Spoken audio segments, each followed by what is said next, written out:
Welcome, ladies and gentlemen. My name is Dina Bishop. Today I'm going to share a presentation on assessment. It's an assessment update through the lens of literacy. It was previously shared at our state level to the Reading Task Force established by the 2018 legislature. It's going to cover our overall board initiative in regard to reading. We'll also narrow that lens down to what are we doing in the district, as well as share assessments at the district, state, and national levels in regard to reading, and finally close with the instructional plan here in ASD. As you are already aware, ASD has set goals called Destination 2020, and those goals lie in 6 different initiatives under performance, graduation, attendance, school recommendations, safety, and efficiency. Within Destination 2020, under the indicator of performance, one of the goals is for 90% of students to be proficient in reading and writing and math. Under each initiative are SMART goals that have been established both at the district level as well as in each school. For the presentation today, we're going to talk about one of these, increasing reading proficiency of K through 8 students. We're going to start with, who are we? We're a very large district. In fact, we're one of the 100th largest districts in the nation. We currently have 48,000 students, and our minority group comprise more than 50% of our total student population. As you can see, we're quite proud of our diversity. This diversity also brings a diversity of language. 80% of ASD families speak English at home. The remaining 20% represent more than 100 languages. The 5 most prevalent languages are Spanish, Samoan, Hmong, Filipino, and Yupik. This slide represents the variables that impact instruction. They're both cognitive and non-cognitive variables that may influence how our students do.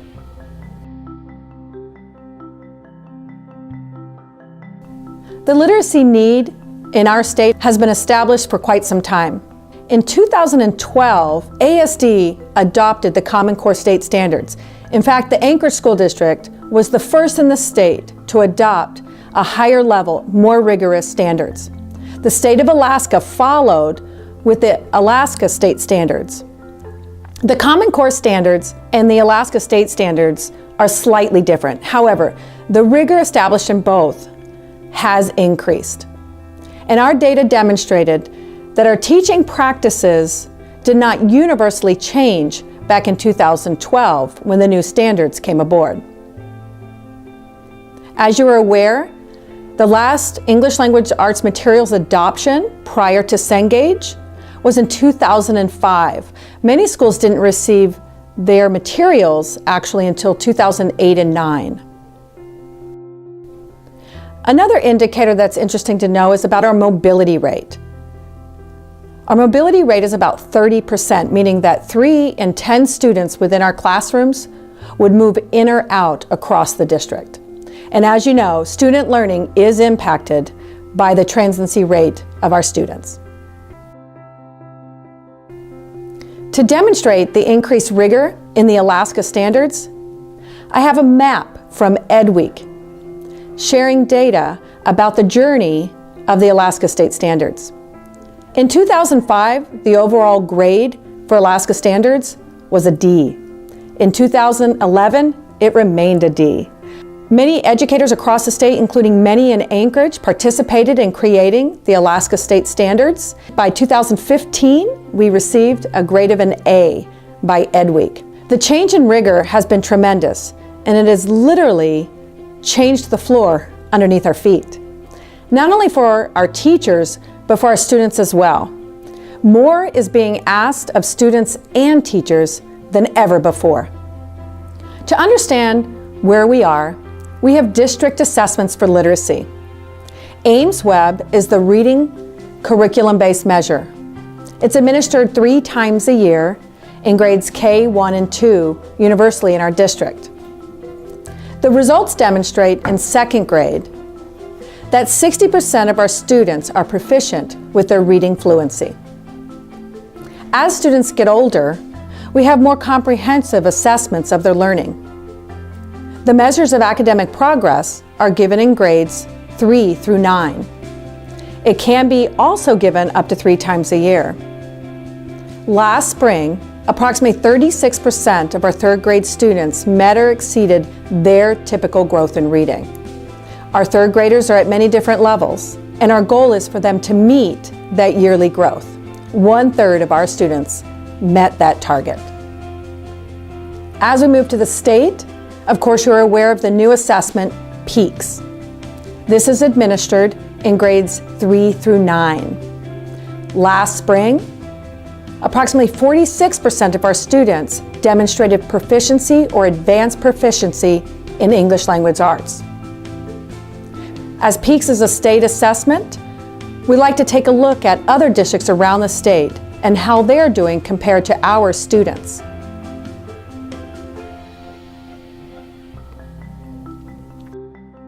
This fall, for the first time, the PEAKS designation report has come out. This is similar to the standards-based assessment with AYP, as well as, for AMP, the starred ASPE score. PEAKS uses a tertiary designation report. All ASD schools are given a designation. Interestingly enough, in this designation, reading is paramount. There are points given specifically for third grade reading. To share a little bit about our district, we have 69 schools for which third grade reading is taught. The district ranges from 6% proficient on the PEAKS to 80%. And as you know, Destination 2020 goal is for 90% proficiency, but understanding, we know that 80% is a great goal to have. 46 out of our 69 schools have a rate of 50% or lower on student proficiency by third grade. One school out of 69 did reach that 80% student proficiency. If you're interested in how your school performed, these data are available on the DEEB website in the state of Alaska, as well as on the ASD website. Moving to the national level, the National Assessment of Education Progress is given every other year to students around the state as well as around the nation. ASD has over 60 classrooms and schools participating. This slide demonstrates the National Assessment of Education Progress, 4th grade reading scores. The national mean, or the national average, is 221. Here in Alaska, our mean is 207. The learning plan in ASD is a tiered instructional approach. The bar at the top of this slide demonstrates the green zone, the zone where we target that 80% of our students learn and continue to learn given excellent core instruction. Tier 2 is providing instructional support targeting student needs. This can be in time or intensity to allow students the needed instruction to catch up. Tier 3 is an example of an intensive support. It's generally delivered through a replacement of the core instruction. This tiered approach is data-driven, and we use the information about our students to understand the instruction they need. Of course, the curriculum varies according to the support and the needed student learning, and the instructional methodologies will vary between tiers as well. The Measures of Academic Progress has provided a snapshot of a class. This is a 4th grade class, and as you can see, the red bars demonstrate the different needs of students in the tiers. The largest group is Tier 1 presently, but a teacher in this classroom has to reach down about 3 to 5 years to a beginning reader level, which is about kindergarten and 1st grade, all the way up to an 8th, 9th grade level. Many of our classrooms have this same look with varied levels of student achievement as well as student needs. Let's take a look at an 8th grade class. As you can see, this is also another typical class. However, the Tier 3 needs have grown. This represents the idea that early learning teaches kids to read. As they move up in the intermediate school as well as middle school, they read to learn. When our students haven't learned to read, it's difficult for them to have access to curriculum. We need to find a way to continue to have our students engaged in full classroom learning the content and engaging with their peers, as well as filling the gaps for what they don't know. These students took this test in the spring of 8th grade. Are they ready for what lies ahead? Are they ready for our high schools? When we look at Anchorage School District classroom data on English Language Arts, in grades 3 through 5, we have 445 classrooms. 30 of those classrooms have an 80% student proficiency. 415 classrooms are below the target of 80% student proficiency. We can understand how difficult a teacher's job is to do to reach that 80% proficiency when there's such varied needs in our classrooms. In AIMSweb, just in the 1st and 2nd grade on RCBMs, 77 of 449 classrooms have reached that 80% proficiency. The varied looks at the data demonstrate the great need we have for a system that supports the classroom teacher. With the great differences among our students, both academically and with those non-cognitive variables, as a district, it's imperative us to work together to assist student learning. Our schools will be different. We've already demonstrated that. The work we do under a given plan should be tailored to the individual school's needs. As you know, any plan for success would start out with carving the time to do the work. This is a conceptual plan to assist in prioritizing time in our school. At the top of the list, of course, is 90 minutes of reading. But please know this is not time for students to sit at their desks and simply do work. It's an idea to carve out that time to be able to set it aside for the important work to be done in English Language Arts. The art of teaching should never be forgotten. I look that students are in their desks, on the floor, there's movement. The work that we do every day with the magic of teaching should occur. But we need to focus on the reading and the skills that students need to learn. More is being asked of them, which means more is being asked of all of us. Another notable time is the when time, the what I need time.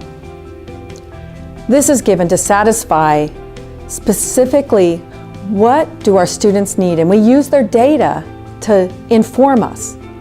It might be reteaching, it might be advancement, it might be enrichment. Let's take a look at specifically how can we work as a team in our school collectively, given the varied skills of our students. We've already seen that. How can we work collectively to provide each one what they specifically need? So we move from the time in our plan to the what. A couple years ago, a team of 68 educators came together to select an English Language Arts curriculum. We did select a research-based curriculum, Cengage, from National Geographic. It does include the 5 elements of English Language Arts instruction. And this program is aligned to both standards of the Common Core as well as the Alaska standards. So from the what, we move to the how.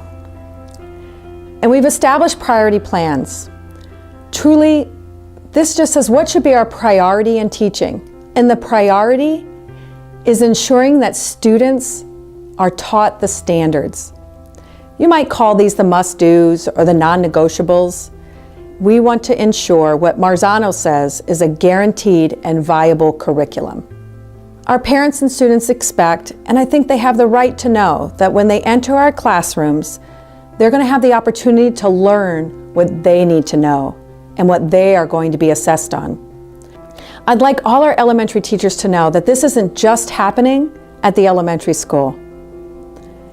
The SAT and ACT assessments as well reflect the higher rigor of the Common Core standards as well as Alaska standards.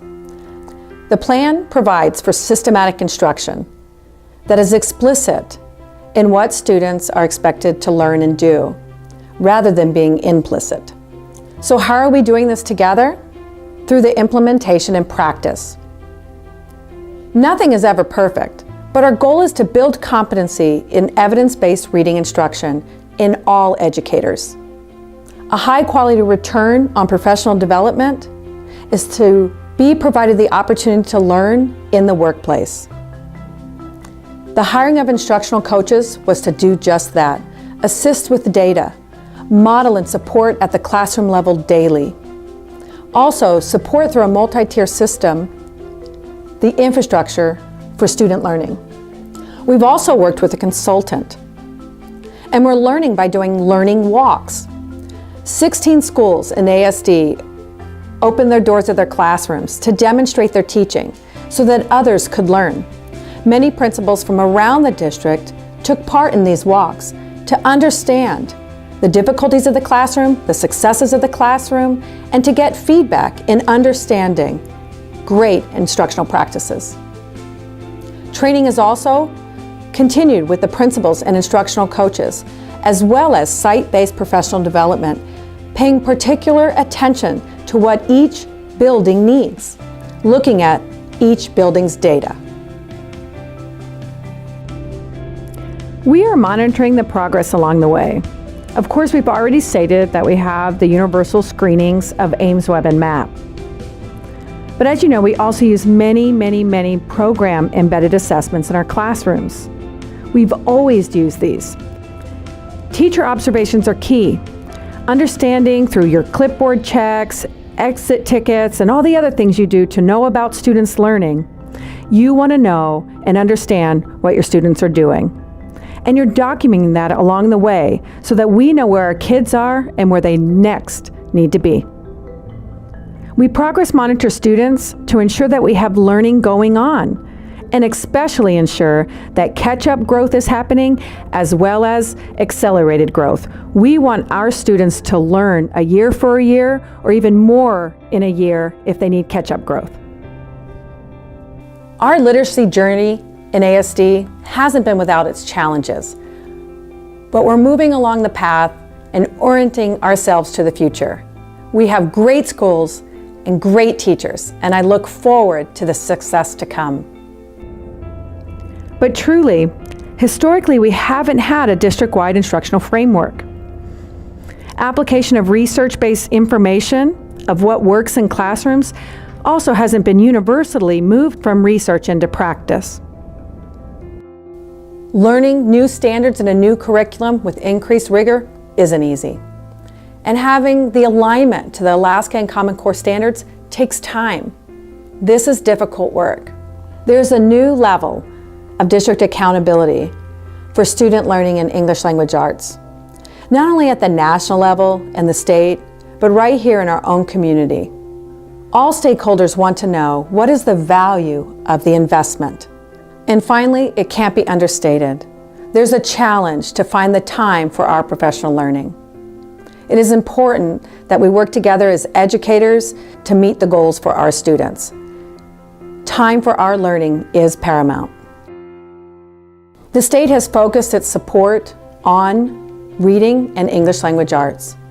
They have increased the rigor, as already stated. In the Alaska Challenge, they specifically asked for proficiency in third grade reading. House Bill 286 expanded preschool. Senate Bill 104 provided for research-based curriculum. The current Reading Proficiency and Dyslexia Task Force was also action taken by the state level to really focus on learning reading. And finally, as shared, the PEAKS Accountability Report highlights English language arts and third grade reading. Even greater than the work we have here in ASD is the biggest why we can ask ourselves. Why is this work so important? From nonprofit organizations such as Annie E. Casey and the U.S. Department of Justice, Many different entities have demonstrated time and time again the importance of literacy, not only in our community and in our state, but in our nation. In the work that we do, we know that 9 out of 10 high school dropouts struggle to read in 3rd grade. Youth who fail to complete high school by the age of 20 are 7 times more likely to be persistently poor. 2/3 of all youth in the juvenile court system couldn't read in 4th grade. And $3.1 billion is spent annually to improve the literacy skills of entry-level workers. What is the cost of low literacy in our city?